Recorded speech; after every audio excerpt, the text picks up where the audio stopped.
Naghain ng demarche ang Department of Foreign Affairs laban sa China kaugnay ng istrukturang namataan sa may Baho de Masinloc sa West Philippine Sea kamakailan. Ayon kay AFP Chief of Staff Romeo Browner Jr. at sa National Task Force for the West Philippine Sea. Sabi ni Browner, 6 by 6 meters ang laki ng istruktura at mayroon na itong antena.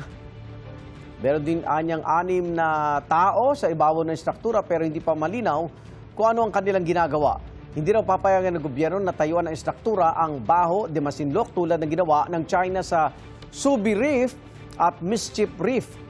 Ang Baho de Masinloc ay bahagi ng Exclusive Economic Zone ng Pilipinas batay sa 2016 Arbitral Tribunal Award at United Nations Convention on the Law of the Sea o UNCLOS. Gitang Chinese Foreign Ministry, bahagi ng kanilang bansa ang Baho de Masinloc na tinatawag nilang Huangyan daw. Karapatan daw ng China na magsagawa ng research at iba pa aktibidad sa Baho de Masinloc.